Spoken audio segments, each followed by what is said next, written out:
will be presenting data about Kyprolis when efficacy meets convenience.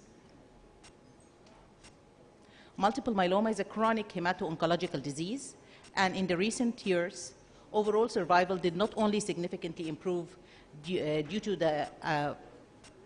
introduction of autologous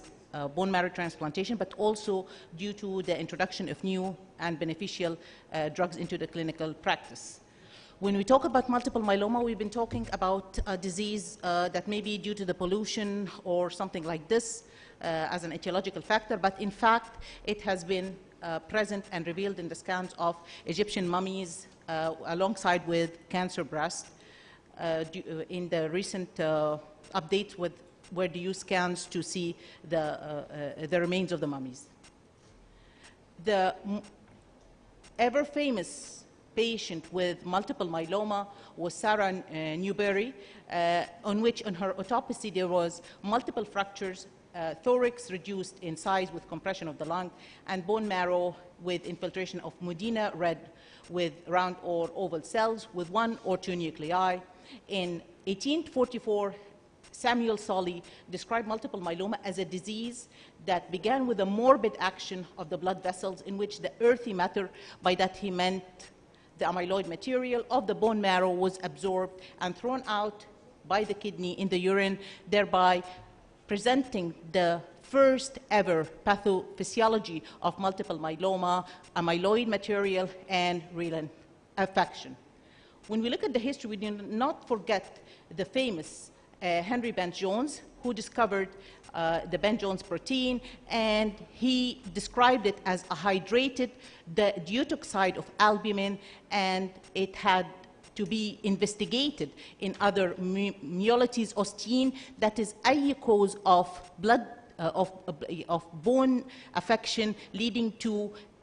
لين العظام أو البone affection at that time. This is from the Cecile textbook of medicine in 1948, and the prognosis of the disease was uniformly fatal after an average duration of life between 1 and 2 years. Occasionally, the course was prolonged with remissions and extrabrasions. Röntgen X-ray exposure should be employed in all cases. Röntgen at that time was considered the radiotherapy of our time, and it frequently gives worthwhile symptomatic relief and prolonged the life in some instances. Blood transfusion and supportive treatment were the care. Of course, you are not going to attend or anything about multiple myeloma without this famous graph showing that with the beginning of the disease, MGUS, smoldering myeloma, then leads to active myeloma,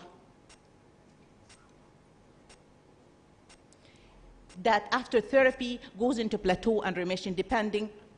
the duration of which depends on a lot of factors, leading to relapse after relapse and eventually refractory relapsed multiple myeloma.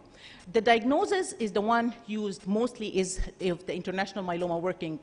Group, categorizing it into monoclonal gammopathy of unknown significance or MGUS, smoldering or asymptomatic multiple myeloma, and symptomatic multiple myeloma, according to the presence of the M protein in the serum and according to whether there is active plasma cell or clonality of the plasma cell in the bone marrow, and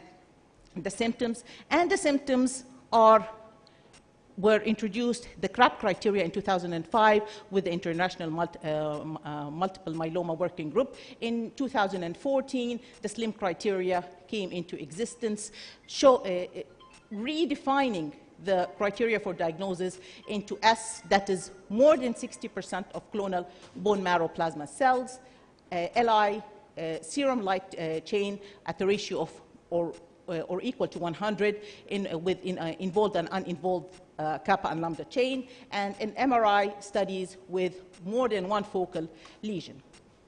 Looking at the staging system, the first staging system was Dury-Selman, and it included a hemoglobin, and it divided it into stage 1, 2, and 3, where 1, the hemoglobin level was more than 10, and the serum calcium was normal. With a normal bone survey, and a low M component production. Stage 3, the hemoglobin was decreased below 8.5 gram per deciliter, a serum calcium and an elevated serum calcium, advanced lytic bony lesion, and high M component production. The international staging prognostic system, the international staging system evaluates the serum beta-2 microglobulin and serum albumin into stage 1 and 2 and 3,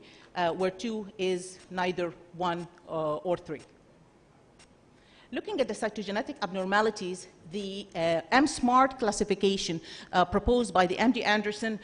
risk stratified these patients into standard risk, intermediate risk, and high risk. The most important was that the standard risk would present in stage 1 and 2 with a normal renal function and have a median survival of 7 to 10 years, whereas the high risk would present in stage 3 and sometimes in renal failure,